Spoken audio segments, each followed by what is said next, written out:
Eto na nga mga chong, marami tayong PBA updates! Nards Pinto injury update. Ano nga ba ang lagay ng kanyang injury? Dapat nga bang palitan itong si Tony Bishop? PBA kumpirmadong magkakaroon na ng team expansion. Ayon nga sa latest interview itong si PBA Commissioner Willie Marshall sa programang Power and Play ni former PBA Commissioner Noli Yala, ay natanong nga si Kume Marshall kung may balak ba silang magkaroon ng team expansion.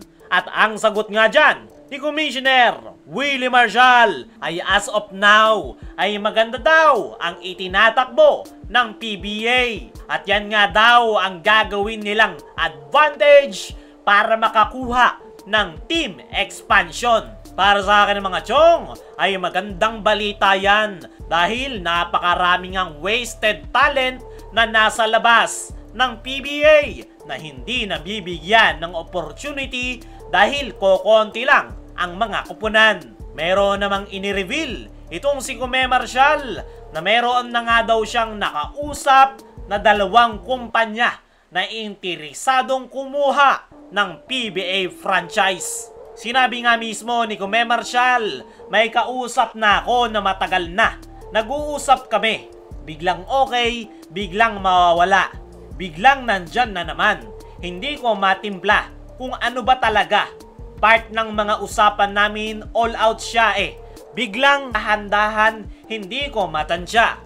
Pero may 2 may gusto. Huling nagkaroon ng expansion team ang PBA ay last 2014. Pumasok dyan ang Blackwater Bossing at Terra Firma Jeep. At panahon na nga mga chong para magkaroon ng panibagong team dito sa PBA. Dumako naman tayo dito. Nards Pinto injury update. Ano nga ba ang lagay ng kanyang injury? Kagabi nga mga chong kontra Phoenix Fuel Masters sa San Jose, Batangas ay maganda nga ang inilaro nitong si Nards Pinto, especially pagdating sa depensa.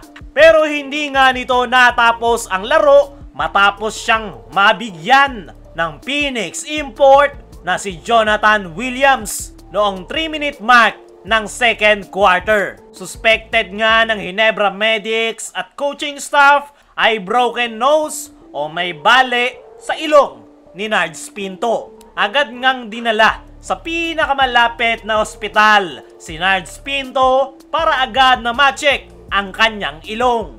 Ayon niya sa ating mga trusted source ay meron ngang maliit na laceration o sugat sa ilong nitong si Nards Pinto. At upon checking sa ilong nitong si Nards Pinto ay kinumpirma nga nila na mayroong bale sa ilong nitong si Nards Pinto. Pero umaasa pa nga rin daw ang Ginebra Medic at magkakaroon pa raw ulit ng test para makita kung bali nga ba talaga. Para sa akin mga chong ay malaking problema yan para sa Barangay Ginebra dahil sunod-sunod nga na tinatamaan ng injury ang kanilang mga players at hindi nga sila makumple-kumpleto.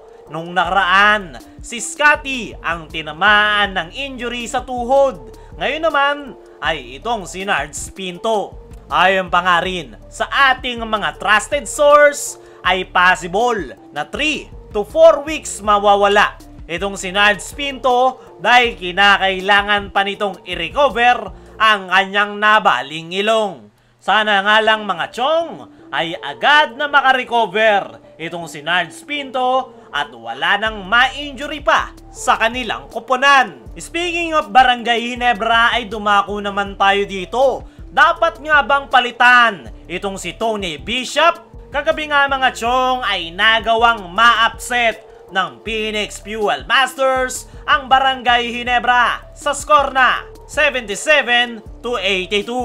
Maraming ang Barangay Ginebra fans ang nagsasabi na kailangan na daw palitan itong kanilang kasalukuyang import na si Tony Bishop dahil ilang games na nga daw itong hindi nararamdaman sa kanilang mga crucial game, lalong-lalo na pagdating ng 4th quarter.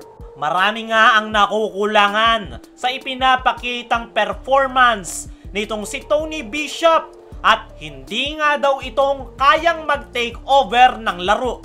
Kaya naman marami ang napapaisip, kaya ba na madepensahan ng Barangay Ginebra ang kanilang kampyonato nang si Tony Bishop ang kanilang import? Para sa akin mga chong, sa ipinapakita nitong si Tony Bishop ay mahihirapan ang Ginebra na madepensahan ang kanilang kampyonato. Ibang-iba nga yung kanyang laro noong nandoon pa siya sa Meralco Bolts. Hindi niya nga yan na ilalabas. Ngayong Barangay Ginebra na ang kanyang daladala. At kung titignan natin yung performance nitong si Tony Bishop sa last minute ng laro kontra Phoenix Fuel Masters, ay kitang-kita nga na hindi nito alam ang kanyang gagawin.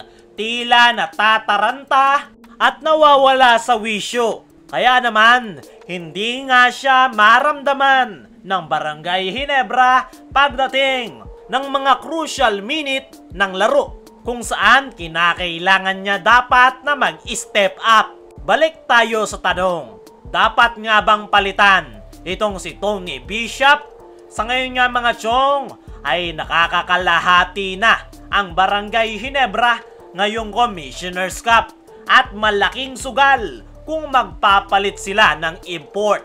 Dahil hindi nga basta-bastang humanap ng import dyan, lalo na't hindi available ang kanilang resident import na si Justin Brownlee dahil wala pang ang hatol na ibinibigay sa kanya patungkol sa kanyang suspension. Para sa akin mga chong, ay isa sa dahilan kung bakit gusto ng Barangay Ginebra fans na palitan itong si Tony Bishop ay dahil namimiss na nila itong si Justin Brownlee.